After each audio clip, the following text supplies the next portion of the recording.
আসসালামু আলাইকুম রহমতুল্লাহি ওবরকাতুহ। সম্মানিত দর্শক, ইরান এবং আমেরিকার যে যুদ্ধ, সেই যুদ্ধ ক্রমশ ভয়াবহ আকার ধারণ করছে। যুদ্ধ শুরুটা যেভাবে হয়েছিল, তাতে করে সারা দুনিয়ার মানুষ ভেবেছিল যে হয়তো 24 ঘন্টার মধ্যে যুদ্ধ খেলা শেষ হয়ে যাবে। ইরানের সর্বোচ্চ ধর্মীয় নেতা সপরিবারে নিহত হয়েছেন, তার সঙ্গে প্রায় 40 জন ঊর্ধ্বতন শীর্ষ জেনারেল, যারা কিনা এই যুদ্ধ পরিচালনার জন্য কে পার্সন হিসেবে পশ্চিমা দুনিয়ার নিকট তারা পরিচিত ছিলেন। তো এরকম একটি বৈঠক, গুরুত্বপূর্ণ একটা বৈঠক যখন তারা সর্বোচ্চ ধর্মীয় নেতার সঙ্গে তার অফিসে করছিলেন, ঠিক সেই সময়টাতে দূরপাল্লার ক্ষেপণাস্ত্র দিয়ে নিখুঁতভাবে টার্গেটে আঘাত হানে ইসরায়েল, এবং সেই আঘাতে সবাই ঘটনাস্থলে নিহত হন। শুধুমাত্র ইমাম খামেনির স্ত্রী, তিনি গুরুতর আহত হন এবং আহত হওয়ার পর কয়েকদিন পর তিনিও মারা যান। তো এখন সেই অবস্থাতে মিস্টার ডোনাল্ড ট্রাম্প এবং নেতানিয়াহু, তাদের যে দাম্ভিকতা, এবং ওই সময়টিতে তারা বারবার যে কথা বলার চেষ্টা করেছিল যে ইরানি জনগণ, আপনারা রাস্তায় নেমে আসুন, আমরা আপনাদেরকে সাহায্য করছি এবং আপনাদেরকে ক্ষমতা ফিরিয়ে দেওয়ার জন্য আমরা চেষ্টা করছি। এরপর আরও অনেক কিছু, এবং তাদের যে বডি ল্যাঙ্গুয়েজ, তারা নিজেরা তো বলেছে, তার সঙ্গে সঙ্গে আবার নিজেরাই নিজেদের যে ভাষণ, সেটা এআই দিয়ে তৈরি করে এটাকে আরও সার্কাস্টিক করে সারা বিশ্ববাসীর কাছে প্রচার করেছে।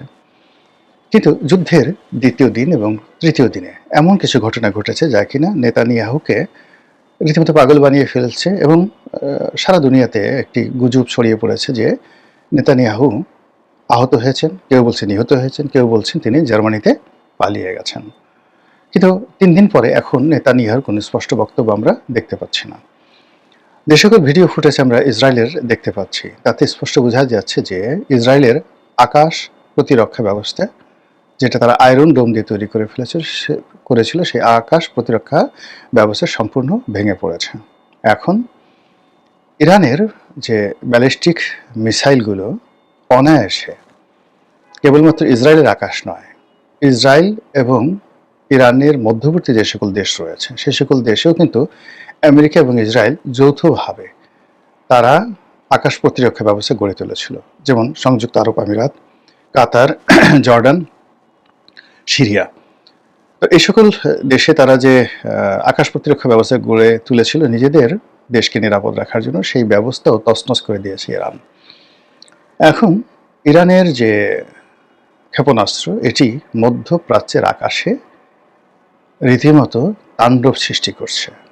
অবাধ এবং স্বাধীনভাবে তারা ঘুরে বেড়াচ্ছে, এবং অদ্ভুত অদ্ভুত নামে তাদের ড্রোন, তাদের ক্ষেপণাস্ত্র এবং তাদের ক্ষেপণাস্ত্রের মধ্যে বিভিন্ন ক্যাটাগরি, সেগুলো তারা ব্যবহার করে যাচ্ছে। এবং আজকের দিন পর্যন্ত, আমি এই ভিডিওটি করছি যুদ্ধের চতুর্থ দিনে, যুদ্ধের চতুর্থ দিনের খবর হলো যে তারা এখনো পর্যন্ত তাদের মাঝারি রেঞ্জের এবং নিম্নমানের যে মারণাস্ত্রগুলো বা আগ্নেয়াস্ত্রগুলো অথবা যে ক্ষেপণাস্ত্রগুলো তারা ব্যবহার করছে, কিন্তু তারা বলছে যে তাদের হাতে আরও সুপারসনিক, আরও আলট্রা মডার্ন ক্ষেপণাস্ত্র আছে, এবং সেইগুলো তারা প্রয়োগ করবে, এমনভাবে প্রয়োগ করবে যাতে করে ভিখারির মতো ইসরায়েল এবং আমেরিকা ভিখারির মতো তারা ইরানের কাছে যুদ্ধবিরতির জন্য করজোড়ে হাত জোড় করে তারা প্রার্থনা জানাবে।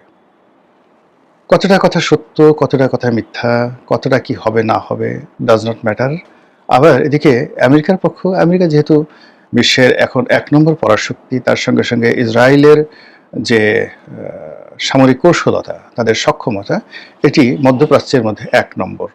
এই দুটো সম্মিলিত শক্তি, তার সঙ্গে আবার মানে আমেরিকার যে বন্ধু রাষ্ট্রগুলো রয়েছে, সেই বন্ধু রাষ্ট্রের যে বেসগুলো, কাতারের বেস, সাইপ্রাসের বেস, সেই বেসগুলো তারা ব্যবহার করছে, এবং বিভিন্ন দ্বীপপুঞ্জে ব্রিটিশ যে সকল নেভাল ফোর্স রয়েছে বা নেভাল বেস রয়েছে, সেইগুলোকে ব্যবহার করে আমেরিকা একের পর আক্রমণ চালিয়ে ইরানকে কিভাবে তছনছ করেছে আমরা পরিপূর্ণভাবে বুঝতে পারছি না।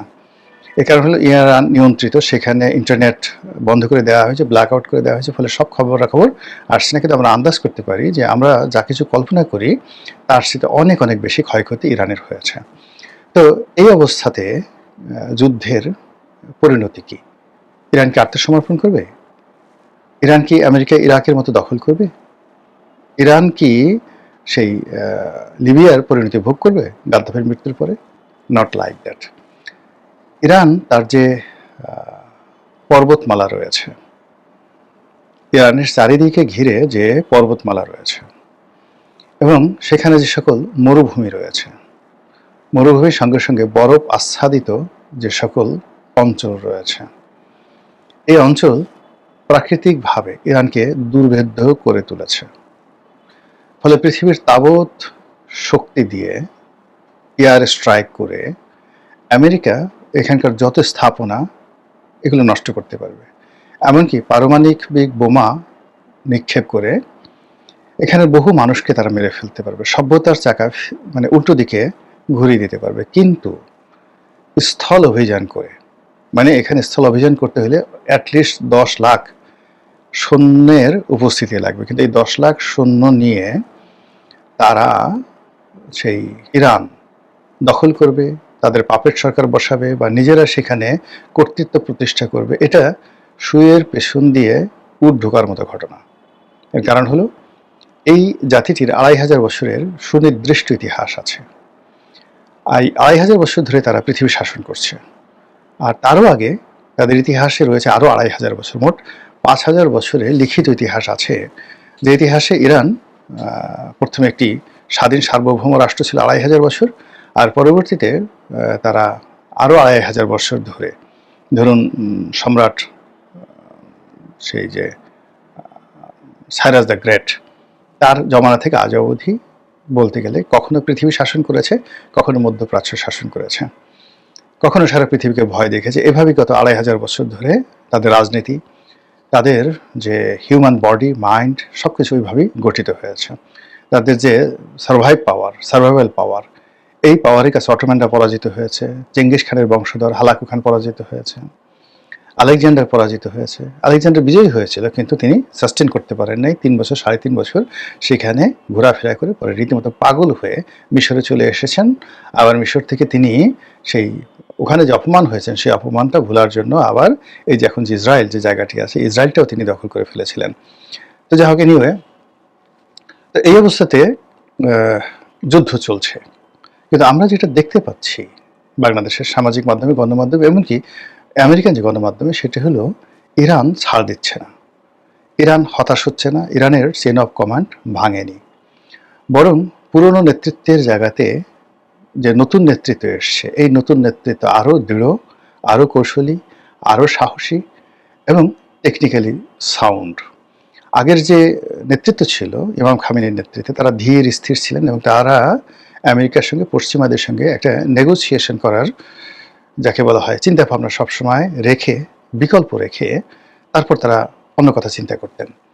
যেমন ধরুন ইমাম খামেনি যে বৈঠকটি করেছিলেন, এই বৈঠকটি যখন হচ্ছিল তখন তার মনে কোনো চিন্তা আসেনি। এর কারণ হলো যে একটা নেগোসিয়েশনের জন্য ব্রুনাইয়ের নেতৃত্বে, ব্রুনাইয়ের পররাষ্ট্রমন্ত্রীর নেতৃত্বে একটা বৈঠক হচ্ছিল। সেখানে সব আলাপ আলোচনা ইতিবাচক হচ্ছিল এবং এই আলাপ আলোচনাকে চলমান রেখে আমেরিকা এবং ইসরায়েল মুনাফিকি করে, বেইমানি করে, বিশ্বাসঘাতকতা করে একেবারে অতর্কিত হামলা চালিয়ে এই দুর্ঘটনাটা ঘটায়। তো নতুন যে প্রজন্ম আসছে, তারা সেই পুরনো নেতৃত্বের মতো এতটা আলাভোলা নয়, এতটা সহজ সরল নয়। যেমন ইমাম খামেনি সাহেব, তিনি যখন শিশুদের সঙ্গে তেলাওয়াতে বসতেন, সারাক্ষণ শুধু তেলাওয়াত শুনতেন। তিনি যখন নামাজে দাঁড়াতেন, সারাক্ষণ শুধু নামাজই পড়তেন।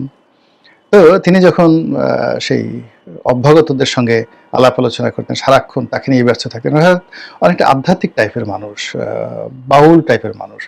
যখন যে পরিবেশ, সেই পরিবেশে নিজেকে বিলিয়ে দিতেন। কিন্তু নতুনরা সেরকম না, তারা পার সেকেন্ডকে ন্যানো সেকেন্ড বানিয়ে তারপরে তারা চিন্তা করছে কি হবে না হবে। এবং এই গত 4 দিনে এই নতুন নেতৃত্ব যেভাবে যুদ্ধ পরিচালনা করছে, তাতে করে আমেরিকা এবং ইসরায়েলের মধ্যে কান্নার রোল পড়ে গেছে। পুরো মধ্যপ্রাচ্যে হাহাকার তৈরি হয়েছে এবং সমস্ত মধ্যপ্রাচ্যে আমেরিকার যারা বন্ধু রাষ্ট্র রয়েছে, তারা বলার চেষ্টা করছে এবং বলে ফেলছে যে আমাদের ভূমি ব্যবহার করে কোনো মার্কিন যুদ্ধ বিমান রিফুয়েলিং করতে পারবে না, এখান থেকে তাদের সামরিক ঘাঁটি ব্যবহার করে কোনো আক্রমণ পরিচালনা করা যাবে না। এবং ইতিমধ্যে স্পেন সরাসরি নিষেধ করে দিয়েছে আমেরিকাকে। এবং স্পেন শুধু তাই না, স্পেনকে আমেরিকা বলেছে যে আমরা তোমাদের বিরুদ্ধে বাণিজ্য নিষেধাজ্ঞা দেব। স্পেন বলেছে দাও, তোমাদের যা ইচ্ছা তাই দাও, তোমাদের বাণিজ্য নিষেধাজ্ঞা মোকাবেলা করে কিভাবে চলতে হয় ওটা আমাদের জানা আছে। আর এই যুদ্ধের যে এই যে মোড় পরিবর্তন করে ফেলেছে নতুন নেতৃত্ব, তারা ঠিক মরিয়া হয়ে মরণ কামড় দিয়ে মধ্যপ্রাচ্যে আমেরিকার যে সকল দালাল রয়েছে, দালাল রাষ্ট্র রয়েছে, তাদের বিত্ত বিলাস ভবন রয়েছে, প্রাসাদ এবং হর্মরাজি রয়েছে, সব জায়গাতে পাগলের মতো তারা আক্রমণ করে যাচ্ছে, তছনছ করে ফেলছে। এবং এভাবে যদি চলতে থাকে, আগামী এক সপ্তাহ যদি এভাবে চলতে থাকে, দুবাই থাকবে না, শারজা থাকবে না, আবুধাবি থাকবে না, রিয়াদের দাপট থাকবে না। এমনকি ইরান যেটা বলছে যে আমরা যদি জানি যে ডোনাল্ড ট্রাম্পকে বাদশাহ সালমানের পুত্র মোহাম্মদ বিন সালমান যুবরাজ তিনি প্ররোচিত করে ইরান আক্রমণ করতে বাধ্য করেছেন, তাহলে ওর কলিজা আমরা খেয়ে ফেলবো। Can you imagine? এবং ইতিমধ্যে রিয়াদ মানে সৌদি আরবের রাজধানী রিয়াদে হামলা হয়েছে। ইরানের আক্রমণে সৌদি আরবের সবচেয়ে বড় তেল ক্ষেত্র, একমাত্র রাষ্ট্রীয় তেল ক্ষেত্র সৌদি আরামকো কোম্পানিতে হামলা হয়েছে, দাউ দাউ করে জ্বলছে সমস্ত প্রোডাকশন, সেখানে তেলের যত প্রোডাকশন সব বন্ধ রয়েছে।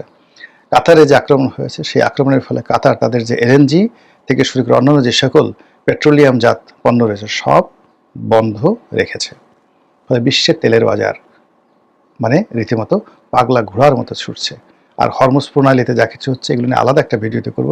সব মিলিয়ে এই যুদ্ধে ইরান যেভাবে মরণ কামড় দিয়েছে, এই মরণ কামড় যদি মাত্র 1 মাস, আমি আগের ভিডিওতে বলেছি, মাত্র 1 মাস যদি তারা কন্টিনিউ করতে পারে, পৃথিবীর বহু দেশের মানচিত্র পরিবর্তন হয়ে যাবে। এমনকি ডোনাল্ড ট্রাম্পের পরিণতি যদি আব্রাহাম লিঙ্কনের মতো হয়, জেরন এফ কেনেডির মতো হয়, আমি আশ্চর্য হব না, কিংবা মার্টিন লুথার কিংয়ের মতো হয়। মহান আল্লাহ আমাদের সবাইকে হেদায়েত দান করুন এবং হেফাজত করুন। আসসালামু আলাইকুম রহমতুল্লাহি ওয়া বারাকাতুহু।